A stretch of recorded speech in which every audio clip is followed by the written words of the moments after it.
I want to show you a breakdown of this background I created for an animation I'm working on in Moho, and this background was created in Clip Studio Paint. I'm new to Clip Studio Paint, but I wanted to create a background that was static, and I want to do it as quickly as possible. So while I initially thought about creating it in Blender using Blender Grease Pencil or in Moho, I decided the best way to do it would be in a traditional painting and drawing program. I chose Clip Studio Paint because of the vector tools it has and some other features that I'll go through as I break this down. So in this video, I want to kind of show you the different stages of this background, and hopefully these tips will help you when you need to create a animation background as well. Now, this won't be a complete walkthrough, but I'll at least describe how I did it and then show you quickly how you can do it as well. So here's the board I used in PureRef that I created based on backgrounds from Bob's Burgers and Inside Job. And then I used this as inspiration for how I wanted mine to look, because I like the style for these animated series and I want to have something similar that I enjoy looking at. So if I scroll in, you can see Inside Job. I took some inspiration from how the paper on the walls look, and this wall is broken up by some gradients and some different colors, and it looks kind of stained and messy. Also looked at this one from Bob's Burger, and this classroom was helpful in figuring out how the back wall is going to look or how the chalkboard is going to look to have it look like erased over time and look kind of textured and has been there for a while. So this program is super easy to use. Again, it's called PureRef and it's free. Let me go back to my original and we can take a look at that. So first I want to show you what this background is made up of in Clip Studio Paint. So my first layer is the paper layer, which is just the background color. And then I had a perspective layer, and I'll go over that in a second, but this is how I drew the entire background. And then this is the flats layer, and I'll explain that later, but this is each element in here, and it makes it easier to select this when I want to change the colors.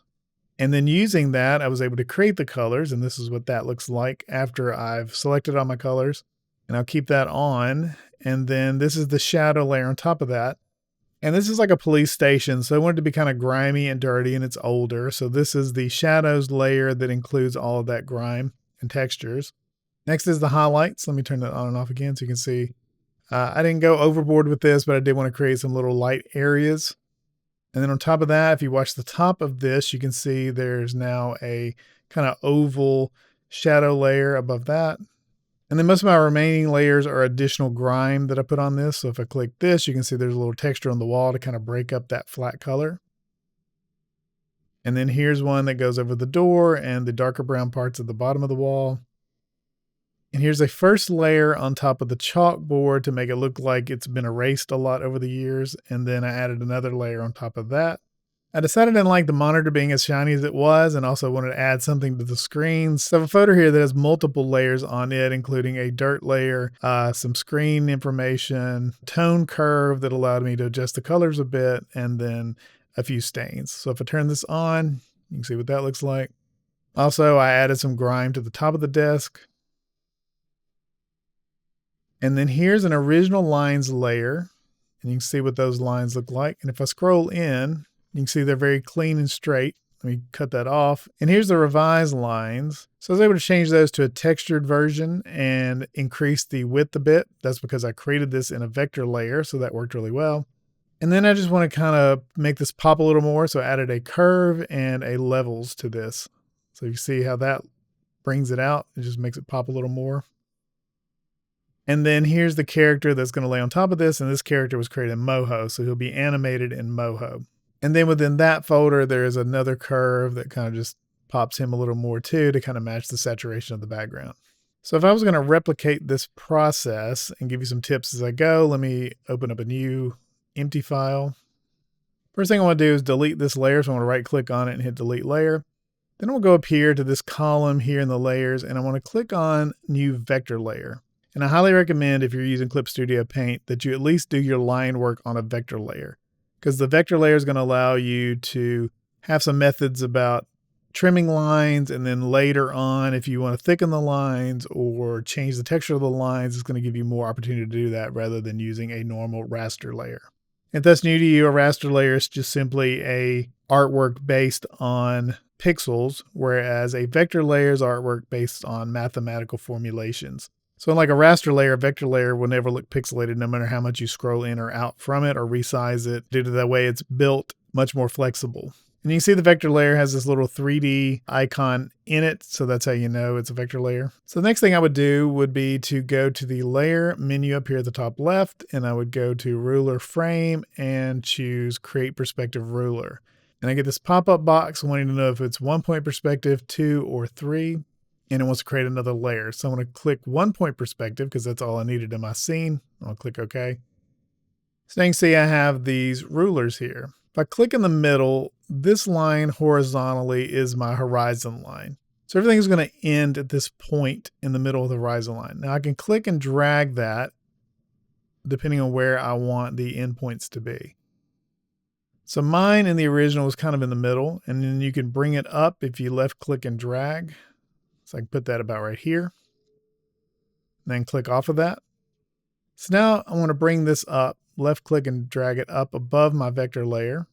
And I'm going to lock that just so I don't accidentally select it. Then I'll go to my vector layer and I'm going to choose a pin. Now, if you don't have any like curved objects, you could totally do this with a mouse. And I use a mouse a lot when I'm working. I don't strictly use a pen. But I do have an XP pen as my drawing screen, so I can work directly on this like you would a Cintiq. But I think for the most part, you could do this with a mouse if you wanted to. I wouldn't recommend it, but you can. Or a normal drawing tablet. So all of my lines are going to end here. So if I wanted to create something, I could just click and drag up, and you see how that works. Say I wanted to create a box. I want to click and drag up here. I want to come across. I want to come across again. And then here, down. You can see that's off. Down, down, down, there. I'll come across here. And then I'll bring this up here. I think that's all the lines I need. Now, what's great about Clip Studio Paint is when you overshoot lines like that, it's easier for you to make them straight and to work with them, but then you need to come back, clean it up. So now that I've done that, I'm going to go to my erase tool on the left, and you can see I have a vector erase tool. I'm going to left click that. So now if I drag over each overshoot line, left click and drag, it's going to cut it off at the intersection point. So I can quickly come through here and clean this up.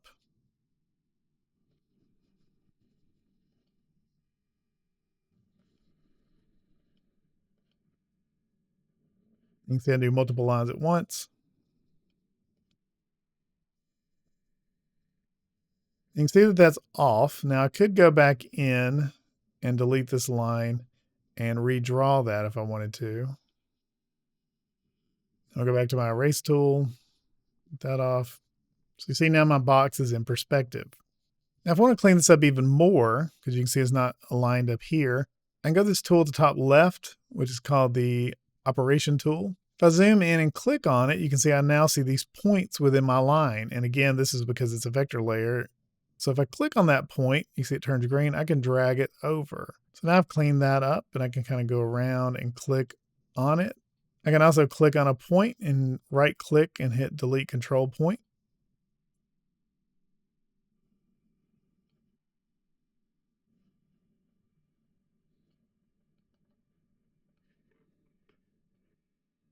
I'm holding down the space button to drag around on this.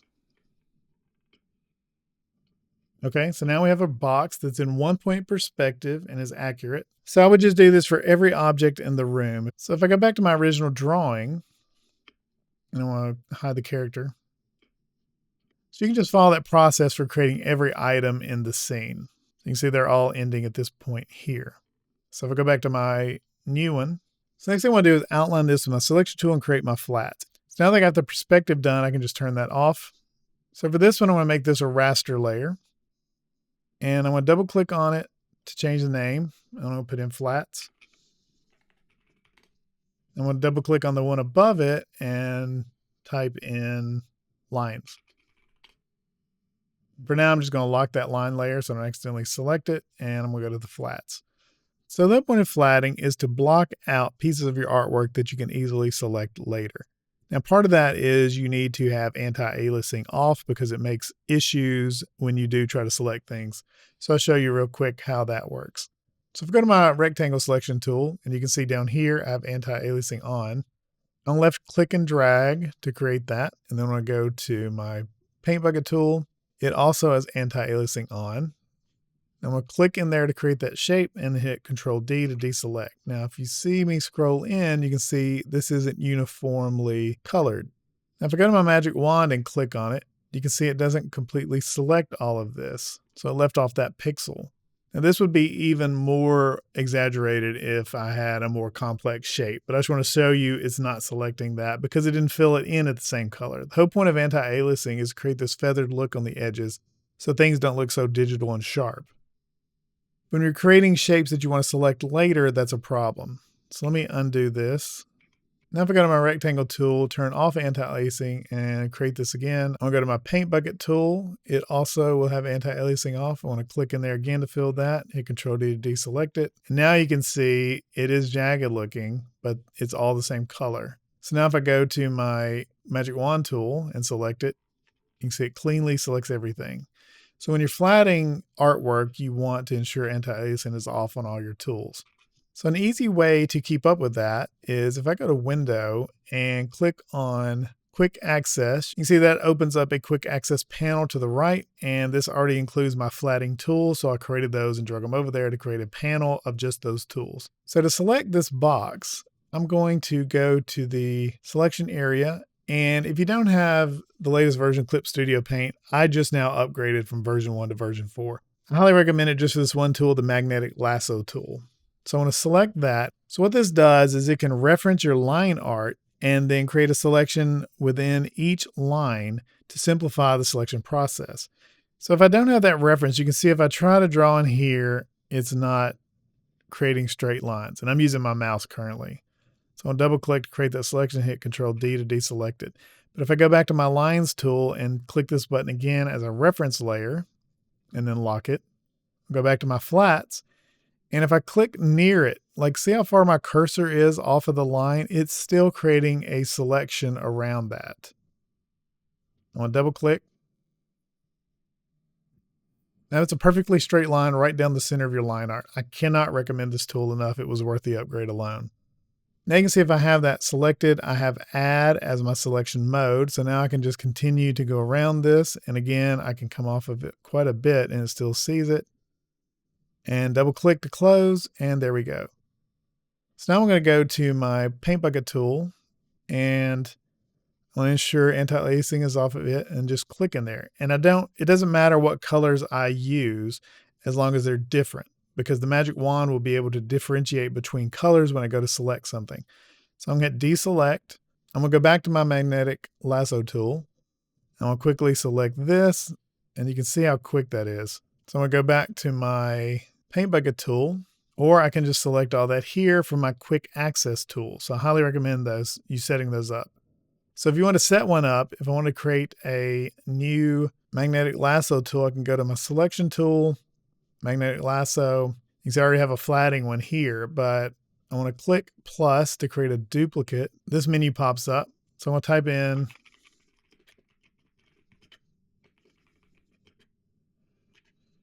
and I'll click OK. You can change the icon here if you want, but I'll just leave that as is. So now I've got two.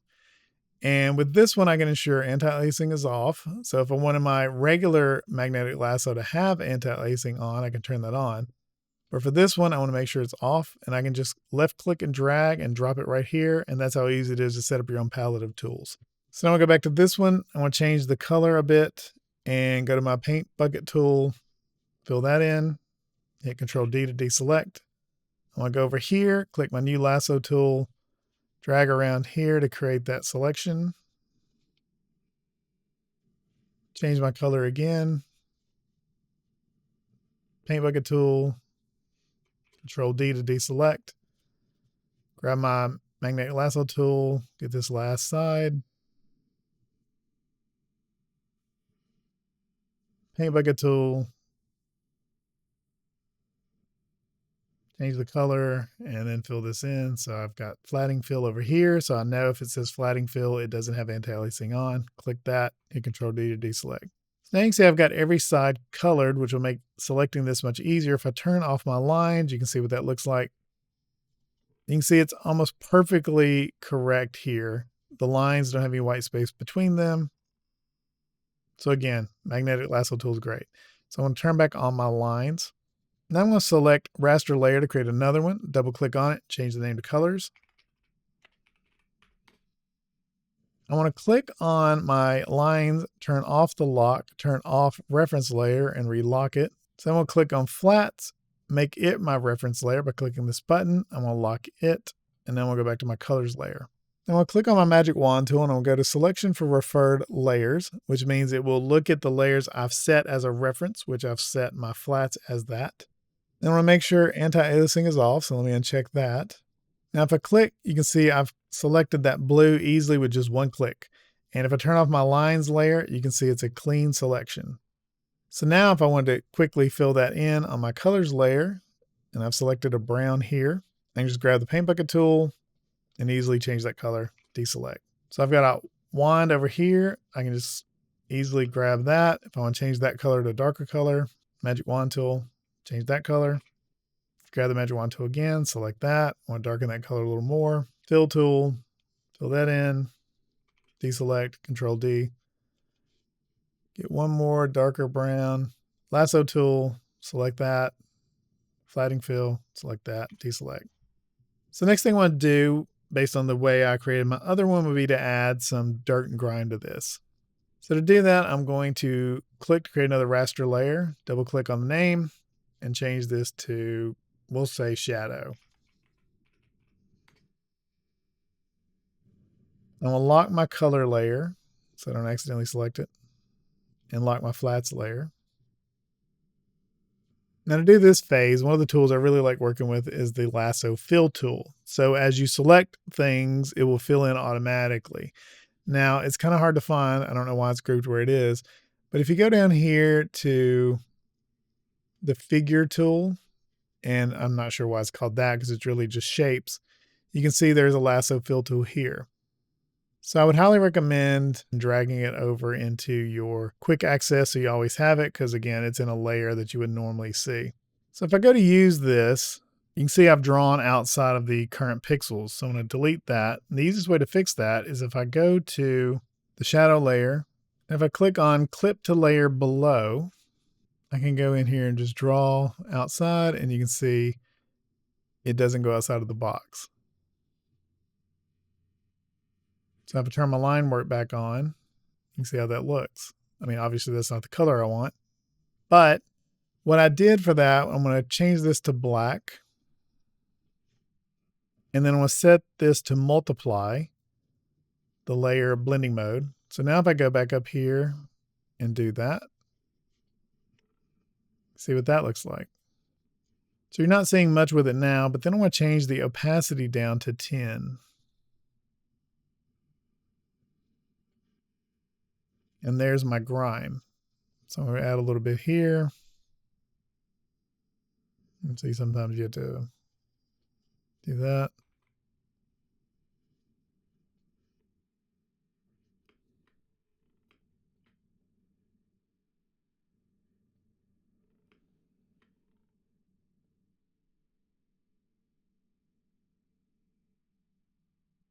You see, because I have a multiply, this area back here is darker than this area because it's taken into account the color beneath it. And then if you want to do highlights, I would create another raster layer, type in highlights to name the layer. I want to change this layer's blending mode to lighten. And I'll bring that opacity down for now to 20. Let's see what that looks like. And I want to change my color to white.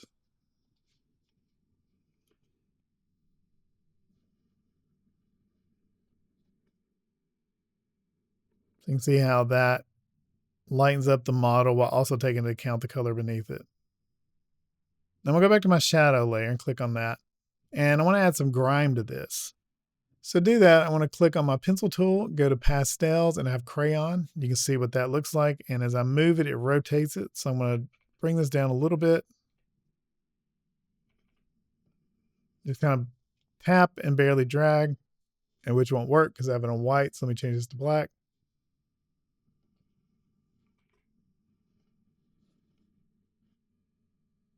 You see that just kind of looks blobby now. So then I'm gonna go to my erase tool. I'll change it to kneaded eraser. You can see that also has a texture on it. So I can just kind of tap and drag on that. And I have the opacity for that brush down to 39. I'm just kind of clicking and dragging around. And now you can see we can add some grime to that. So I'm gonna go back to my pencil tool with the crayon and bring that over here. Go back to my eraser tool. Kind of give that a little bit of a texture. I'm gonna go back to my eraser tool, hard eraser, and just clean that right up. Now, one thing about drawing with lines is they do block a lot of inconsistencies you may have. So you don't have to be perfect. So if you just do this over and over and over, just these few steps, then you can just build object on top of object within your scene to kind of create this look. And one thing I've learned as I've worked on animation backgrounds is, or any background or any drawing or piece of artwork, is the more complex it is, like the more stuff that's in it, the more things that are going on, people naturally are less critical because there's too much to focus on.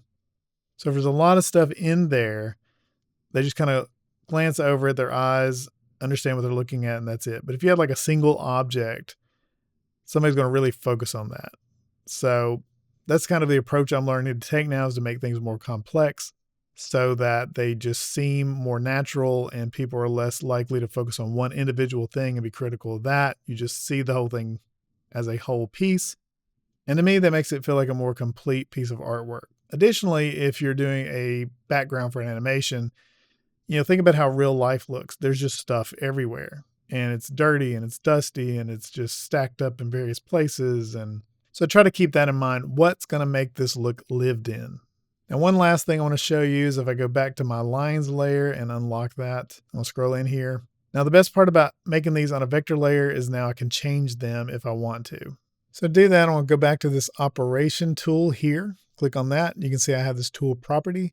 And within that property, I can change the color of the line. So if I click on main color, I can darken that up. See what that looks like. I can also change the size of the line. So if I click on this to increase it, you can see what that looks like. I can also add a texture to it. So if I go to brush shape, click that drop down, I can add any of these to change the look of that. So I'm going to click on chalk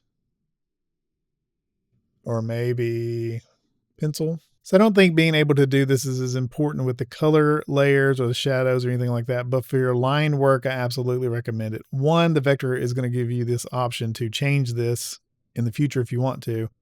But also cleaning it up with the vector erase tool is just so much easier and fairly precise. So I highly recommend it. I've used clipping tools like that in other software. And I think the one in Clip Studio Paint has been one of the best ones I've used. So again, highly recommend it.